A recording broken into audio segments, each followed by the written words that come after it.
నమస్కారం కేసీటీవీ వార్తలకు స్వాగతం. ముందుగా ముఖ్యాంశాలు.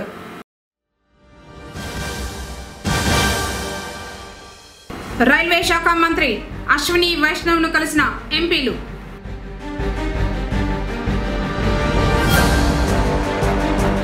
డెంగీతో విద్యార్థిని మృతి. గురుకుల పాఠశాలను పరిశీలించిన ఆర్డీఓ మనోజ్ రెడ్డి. అప్రమత్తమైన అధికారులు.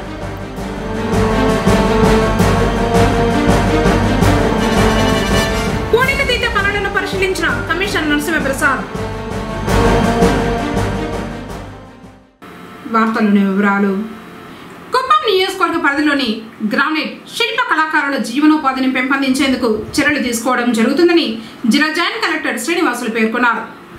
మంగళవారం సాయంత్రం కుప్పం ఆర్ఎన్బి అతిథి గృహం నందు కుప్పం ఆర్డీఓ శ్రీనివాసరాజు, జిల్లా పారిశ్రామిక అధికారి సంజీవరాజు, సహాయ commissioner of endowments Lakshmi Prasanna, జిల్లా కార్మిక శాఖ సహాయ కమిషనర్ ఓంకార్ రావుతో కలిసి కుప్పం నియోజకవర్గంలో శిల్ప కళాకారుల స్థానిక శిల్పుల వాస్తవ అవసరాలను గుర్తించేందుకు సర్వే నిర్వహణపై సమీక్ష సమావేశం నిర్వహించారు. ఈ సందర్భంగా జేసీ మాట్లాడుతూ, ఆంధ్రప్రదేశ్ ముఖ్యమంత్రి నారా చంద్రబాబు నాయుడు 2024 జూన్ 25 మరియు 26వ తేదీల్లో కుప్పం నియోజకవర్గం పర్యటన సందర్భంగా ముఖ్యమంత్రి, జిల్లా అధికారులు మరియు కుప్పం అసెంబ్లీ నియోజకవర్గ అధికారులతో సమీక్షా సమావేశం నిర్వహించారు.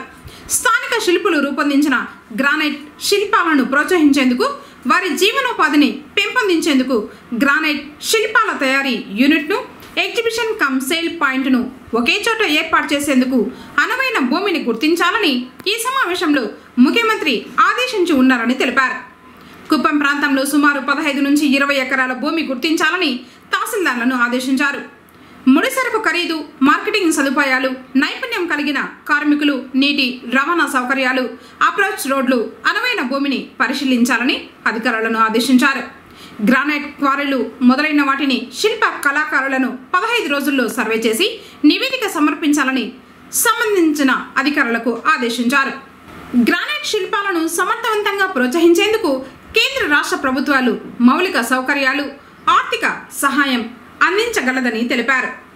ఈ బృందం సుమారు 100 మంది శిల్ప హస్త కళాకారులు, 50 మంది ఆర్టిసన్ కమ్ ఎంటర్ప్రెన్యూర్స్ మరియు 10 మంది గ్రానైట్ ముడి పదార్థాల సరఫరాదారులను సంప్రదించడం ద్వారా అవసరాలు, ఆలోచనలు మరియు అభిప్రాయాలను తెలుసుకోవడానికి సమగ్ర సర్వే నిర్వహించడానికి ఆర్టీఓ కుప్పం, జిల్లా పారిశ్రామిక అధికారి, సహాయ commissioner of endowments, deputy commissioner of labour ఒక బృందం నియమించడం జరిగిందన్నారు. 3 వర్గాల వ్యక్తులతో మాట్లాడటం మరియు దీంతో జత చేయబడిన నిర్ణీత ఆకృతిలో సర్వే నివేదికను సమర్పించడం బాధ్యతగా వహిస్తుందన్నారు.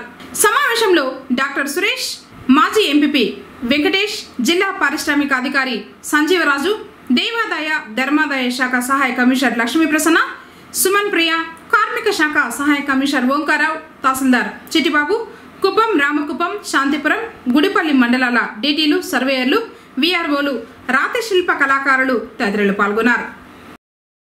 Lok Sabha YSRCP floor leader Rajampet MP Peddireddy Venkata Mithun Reddy సహచర ఎంపీలతో కేంద్ర రైల్వే శాఖ మంత్రిని కలిశారు.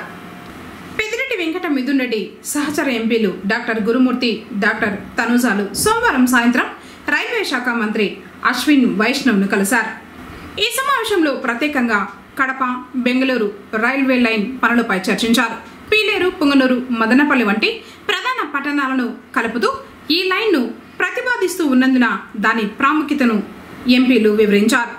పనులను వేగవంతం చేయాలని రైల్వే శాఖ మంత్రిని ఎంపీ కోరారు. అలాగే నందలూరులో ప్రస్తుతం ఉన్న లోకో షెడ్ సౌకర్యాలను సద్వినియోగం చేసుకోవడంతో పాటు 130 ఏళ్ల చరిత్ర కలిగిన నందలూరు రైల్వే స్టేషన్లో అందుబాటులో ఉన్న రైల్వే భూములు, ఇతర ఆస్తులను పరిరక్షించడంపై చర్చించారు. లోక్సభ సభ్యుడు కూడా కోవిడ్ మహమ్మారి ముందు ఆగిన రైళ్ల స్టాప్లను పునరుద్ధరించాలని మంత్రిని కోరారు. రైల్వే స్టేషన్లను కూడా అభివృద్ధి చేయాలని కోరారు. డెంగ్యూతో విద్యార్థిని మృతి చెందడంతో జిల్లా అధికారులు అప్రమత్తమయ్యి గురుకులాన్ని పరిశీలించారు. డెంగ్యూతో 7వ తరగతి విద్యార్థిని మృతి చెందిన ఘటన పుంగనూరులో సోమవారం చోటు చేసుకుంది. సోమల మండలం నంజంపేట పంచాయతీ ఇర్లపేటకు చెందిన వెంకటరమణ, ఈశ్వరమ్మ దంపతుల కుమార్తె 11 సంవత్సరాల పూర్ణిమ పట్టణ పరిధిలోని మేలుపట్ల వద్ద గల గిరిజన వసతి గృహంలో 7వ తరగతి చదువుతోంది. తీవ్ర జ్వరంతో ఉన్న ఆ విద్యార్థిని తిరుపతి రుయా ఆసుపత్రిలో చికిత్స పొందుతూ మృతి చెందింది. ఆమె డెంగ్యూతో మృతి చెందినట్లు వైద్యులు నిర్ధారించారు. దీంతో విషయం తెలుసుకున్న అధికారులు అప్రమత్తమయ్యారు. విష జ్వరం బారిన పడి మృతి చెందిన పాప చదువుకుంటున్న గురుకుల పాఠశాలను మంగళవారం పలమనేరు ఆర్డీఓ మనోజ్ రెడ్డి తనిఖీ చేశారు. పరిసర ప్రాంతాలను పరిశీలించారు. తర్వాత తరగతి గదుల్లోకి వెళ్లి పరిశీలించి విద్యార్థులతో మాట్లాడారు. గురుకులం పర్యవేక్షణ, సౌకర్యాలు, వస్తువుల స్థితిగతులపై విద్యార్థులను అడిగి తెలుసుకున్నారు. అలాగే గురుకుల అధికారులు రామ్మోహన్ రెడ్డి, రంగనాయకులు తనిఖీ చేశారు.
DMNHO ప్రభావతిదేవి గురుకులంలో నిర్వహించిన వైద్య శిబిరాన్ని తనిఖీ చేసింది.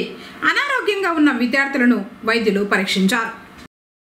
ప్రజా ఆరోగ్య దృష్ట్యా మెరుగైన పారిశుద్ధ్యానికి చర్యలు చేపట్టినట్లు పుంగనూరు మున్సిపల్ కమిషనర్ నరసింహప్రసాద్ తెలిపారు.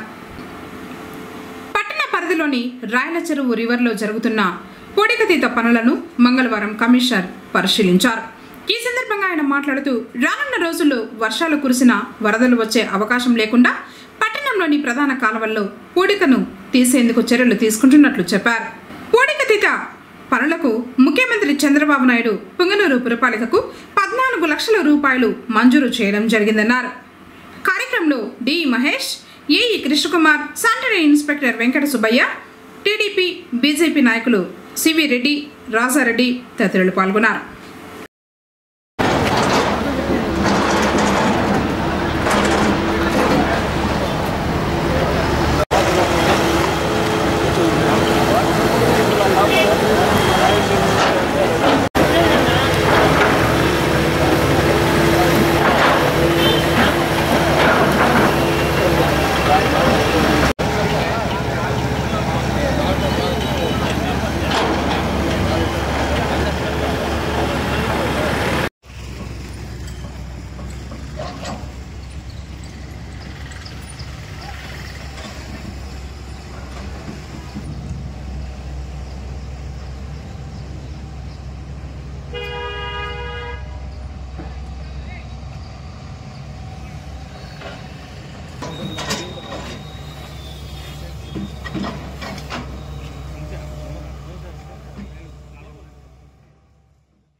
సంఘంలో మేజర్ డ్రైన్స్ ఏవైతే ఉన్నాయో అన్నీ కూడా డీసిల్టేషన్ యాక్టివిటీస్ యుద్ధ ప్రాతిపదన చేయడం జరుగుతూ ఉంది. ఎటువంటి వర్షం వచ్చినా కానీ టౌన్లో ఎక్కడ ఫ్లడ్డింగ్ లేకుండా ఉండడానికి మేజర్ డ్రైన్స్ అన్నింటిని కూడా ఉన్న పూడికను తీసివేసి మొత్తం సిల్ట్ని కూడా తొలగించడానికి చర్యలు తీసుకుంటూ ఉన్నాము. ఇలాగే టౌన్ మొత్తం కూడా డ్రైన్స్ కంటిన్యూస్గానే డీసిల్టేషన్ యాక్టివిటీ చేస్తాము. ప్రజలు ఎటువంటి వెక్టర్ డిసీజెస్కి ఎఫెక్ట్ అవ్వకుండా ముందస్తు చర్యలుగా తీసుకోవడం. అంతేకాకుండా మన గౌరవ ముఖ్యమంత్రి శ్రీ నారా చంద్రబాబు నాయుడు గారి ఆదేశాల మేరకు, మంత్రివర్యుల వారి ఆదేశాల మేరకు మన పుంగనూరు పురపాలక సంఘానికి ప్రభుత్వం నుంచి సుమారు 14 లక్షల రూపాయలు డీసిల్టేషన్ యాక్టివిటీస్ కూడా రిలీజ్ చేయడం జరిగింది. కాబట్టి ఆ ఫండ్ ఏదైతే ఇచ్చారో వాటిని డీసిల్టేషన్కి వినియోగించి ప్రజలకు మెరుగైనటువంటి సౌకర్యాలు కల్పిస్తామని తెలియజేస్తాం. మాదక ద్రవ్యాలతో యువత జీవితాలని నాశనం చేసుకుంటున్నారని, మత్తు పదార్థాలకు దూరంగా ఉండాలని special enforcement bureau SI Harikrishna సూచించారు. మంగళవారం పొంగనూరులోని శుభారం ప్రభుత్వ డిగ్రీ కళాశాలలో విద్యార్థులకు అవగాహన సదస్సు నిర్వహించారు.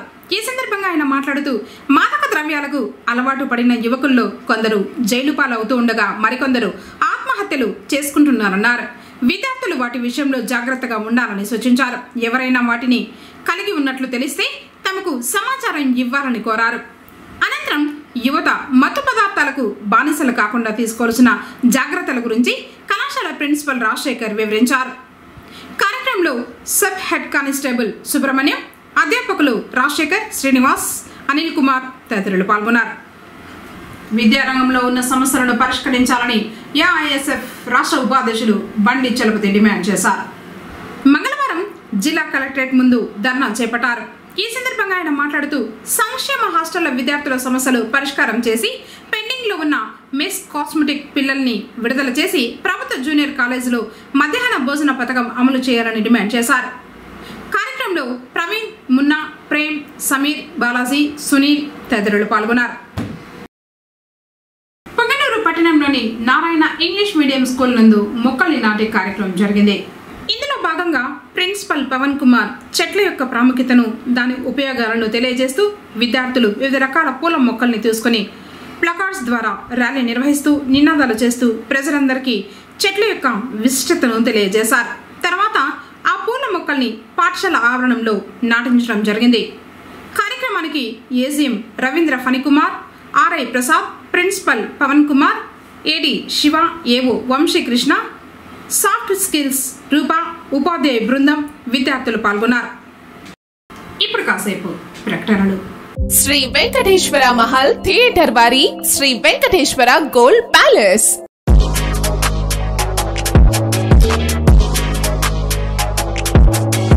ఎప్పటికప్పుడు అప్డేటెడ్ డిజైన్స్ మా దగ్గర లభించును.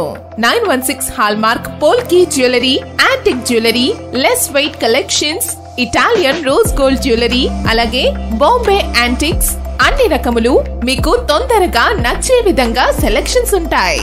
ఎంతో రీజనబుల్ ప్రైజెస్ తో మీకు లభిస్తాయి. ఒక్కసారి ఎస్వి గోల్డ్ ప్యాలెస్ కు విచ్చేయండి. లేటెస్ట్ అప్డేట్స్ ను చూడండి. ఇంకా ముస్లిమ్స్ కు కావాల్సిన డిజైన్స్, అన్ని రకముల వెండి వస్తువులు హాల్ మార్క్ కలిగి ఉంటాయి. అలాగే మా వద్ద కనకధార గోల్డ్ స్కీమ్ ఉంది. ఈ స్కీమ్ లో చేరిన వారికి తరుగు మరియు తయారీ కూలీ లేకుండా నగలు తీసుకోవడానికి సహాయపడుతుంది. కేవలం GST 3% వర్తిస్తుంది. ఇట్లు Sri Venkateswara gold palace, Taj Mahal theatre road, Reliance Trends పక్కన, పుంగునూరు. మా వాట్సాప్ నంబర్ 8106488916. తిరిగి వార్తలకు స్వాగతం. అమృత తుల్యమైన తల్లిపాల విశిష్టతను గర్భవతులకు అంగన్వాడీలు వివరిస్తున్నారు. పొంగనూరు పట్టణం భగత్ సింగ్ కాలనీలోని అంగన్వాడీ కేంద్రంలో గర్భవతులతో సమావేశం నిర్వహించి తల్లిపాలలో ఉన్న పోషక గుణాలు మరి ఈ ఇతర పాలల్లో ఉండవని తెలియజేశారు. మరీ ముఖ్యంగా తల్లిపాలు శిశువును న్యూమోనియా, అతిసార వ్యాధి వంటి ప్రమాదకరమైన వ్యాధుల నుండి కాపాడుతుందని చెప్పారు. కార్యక్రమంలో బీజేపీ జిల్లా ఉపాధ్యక్షురాలు మల్లికారాణి, అంగన్వాడీ కార్యకర్త రమణమ్మ తదితరులు పాల్గొన్నారు.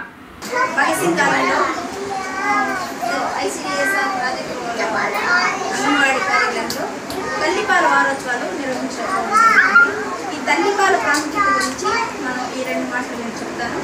తల్లి పాలు ఇవ్వడం వల్ల బిడ్డకి ఉపయోగాలు ఉన్నాయి, తల్లికి ఉపయోగాలు ఉన్నాయి.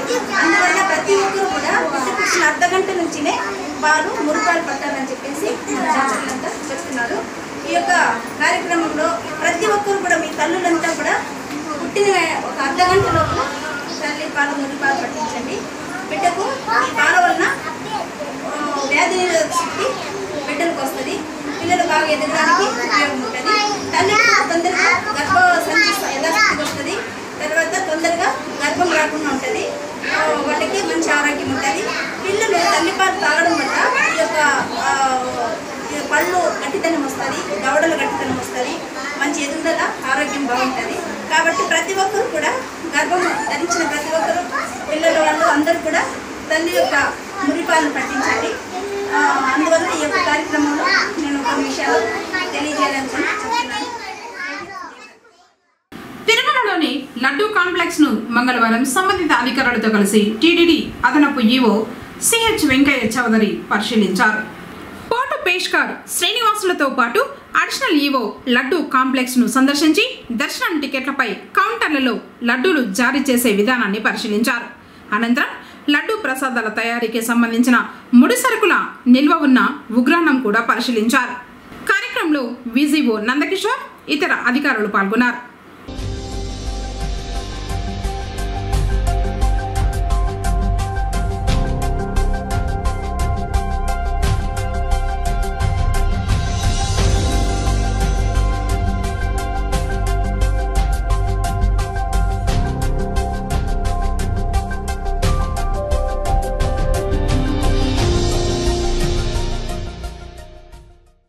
పొంగనూరులో నేలమట్టమైన షటిల్ కోర్టును మంత్రి రాంప్రసాద్ రెడ్డికి ఎఫ్ఎస్ఏ సభ్యులు చెప్పించారు. సోమవారం పొంగనూరుకు వివిధ అభివృద్ధి కార్యక్రమాల సమీక్షకు విచ్చేసిన యువజన క్రీడా శాఖ మరియు రవాణా శాఖ మంత్రులు మండిపల్లి రాంప్రసాద్ రెడ్డికి కూల్చివేయబడిన ప్రాంతాన్ని చూపించి న్యాయం చేయాల్సిందిగా వినతి పత్రం ఇవ్వడం జరిగింది. స్పందించిన మంత్రి కూల్చివేత ఘటన చాలా దుర్మార్గమైన చర్య అని, ఏ పార్టీ వారు ఉన్నా ఎంతటి వారు ఉన్నా వారిపైన కఠిన చర్యలు తీసుకుంటామని, ఇది పూర్తిగా ప్రభుత్వ భూమని రెవెన్యూ శాఖ అధికారుల ద్వారా తెలిసిందని, ఇదే ప్రాంతంలో షటిల్ కోర్టును ప్రజల ఉపయోగార్థం నిర్మించి మీకు ఇస్తామని హామీ ఇవ్వడం జరిగింది. కార్యక్రమంలో ఎఫ్ఎస్ఏ సభ్యులు సిఎస్ రాజారెడ్డి, డాక్టర్ శరణ్ కుమార్ రెడ్డి, అనిల్ కుమార్, భాస్కర్ జెట్టి, సుధాకర్ రెడ్డి, బజాజ్ శ్రీధర్ రెడ్డి, సుజుకి హరి, మధుసూదన్ రెడ్డి, వాసు సుభాష్ రెడ్డి, నానబాల గణేష్, నానబాల కుమార్, నారాయణ రాజు, రాజేష్, ఆదిమోహన్ రెడ్డి, పోలీసు శ్రీనివాసులు, సత్యాచారి తదితర ఎఫ్ఎస్ఎస్ సభ్యులు పాల్గొన్నారు. మహిళా సాధికారతకు ప్రభుత్వం కృషి చేస్తోందని టీడీపీ నాయకుడు వెంకటరెడ్డి అన్నారు. పొంగనూరు మండలం చదల గ్రామంలో సిసి శారద ఆధ్వర్యంలో స్వయం సహాయక సంఘాల సమావేశం జరిగింది. అన్ని డ్వాక్రా గ్రూపులకు తగిన ప్రాధాన్యతనిచ్చి రుణాలను అందిస్తారని చెప్పారు. సంఘాలను మరింత పటిష్టం చేయాలని కోరారు. కార్యక్రమంలో సుధాకర్ రెడ్డి, వెంకటరెడ్డి, రెడ్డెపరెడ్డి, భాస్కర్ రెడ్డిలు పాల్గొన్నారు. మహిళలకి ఈ గ్రూపులు డ్వాక్రా గ్రూపులు పెట్టడమే చంద్రబాబు నాయుడు గారు. కనీసం మనకి 96 అంతకుముందు అయితే ఒక ఆడడానికి కావాలన్నా ఒక 500 కావాలన్నా కూడా భర్త దగ్గర నుండి కావచ్చు, కొడుకు దగ్గర నుండి కావచ్చు, అది తీసుకోవాలంటే చాలా కష్టంగా ఉండేది. ఈరోజు చంద్రబాబు నాయుడు గారు ఆ పథకం పెట్టిన దానివల్ల ఈరోజు ప్రతి ఒక్కరు కూడా మహిళలు 1 లక్ష రూపాయలు అంటే కూడా లెక్క లేకుండా వాళ్ళ పిల్లల చదువులకు కానీ, ఒకవేళ మనం ముఖ్యంగా సేద్యం చేస్తాం కాబట్టి సేద్యం పెట్టుబడులకు కానీ, ఏ విషయానికి కానీ, ఆరోగ్య సమస్యలకు కానీ అవలీలగా డబ్బులు సమకూర్చుకునేదానికి మన చంద్రబాబు నాయుడు గారు ఆ రోజు చేసిన దానివల్ల ఈరోజు ఇంత అభివృద్ధి చెందినారు. కాబట్టి ఆయనకు ఒకసారి కృతజ్ఞతలు తెలుపుకుంటున్నాను. ముఖ్యంగా చదలలో ఈ గ్రూపులన్నీ కూడా మీరు సక్రమంగా కట్టుకొని ఎవరిని దాంట్లో 9 మంది కట్టి ఒకరు కట్టకపోయినా కూడా లోన్ రాదు. అలాంటివన్నీ సక్రమంగా కట్టుకుంటూ మీరు ప్రతి ఒక్కరు కూడా దానికి ఆలోచించుకోవాలి. మనము ఒకరు కట్టకపోతే 9 మందికి ఇబ్బంది కదా అని ఆలోచించి అట్లా ఎవరైనా ఉంటే కూడా వాళ్ళని కూడా మనము కన్విన్స్ చేసి డబ్బులు కట్టించి గ్రూపులు సక్రమంగా నడుపుకుంటూ చేసుకుంటే కన్నా ఎంతో అభివృద్ధి చెందుతారు. ఇప్పుడు కూడా గవర్నమెంట్ ఏం చెప్తా ఉన్నదంటే ఇంకా కూడా ఇప్పుడు ఇచ్చే ఒకరికి 1 లక్ష రూపాయల దాకా 10 లక్షలు 15 లక్షలు ఒక గ్రూప్కి ఇస్తూ ఉన్నారు. ఇంకా ఎక్కువగా ఇచ్చేదానికి కూడా గవర్నమెంట్ ఆలోచిస్తూ ఉంది. కాబట్టి మీరు ఇవన్నీ ఆలోచించుకొని అభివృద్ధి చెంది మన ఊర్లోనే చదల్ల గ్రామమే ఈ గ్రూపులు నెంబర్ 1గా నిలాలని మేము కోరుకుంటూ ఉన్నాం. కాబట్టి ఇవన్నీ కూడా మీరు సక్రమంగా చేసుకొని అభివృద్ధి చెందుతారని, అందరికీ కూడా మంచి పేరు పెట్టుకుంటారని మేము అందరికీ చెప్తా ఉన్నాం. మీరందరూ కూడా చేస్తారని మేము నమ్మకంగా ఉంటాం. వార్తలు ముగించే ముందు ముఖ్యాంశాలు మరోసారి.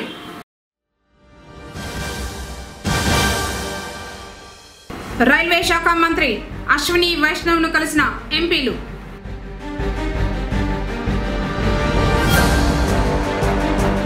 డెంగీతో విద్యార్థిని మృతి.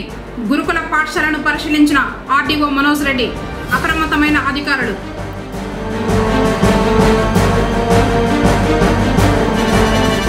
పూడికతీత పనులను పరిశీలించిన కమిషనర్ నరసింహప్రసాద్.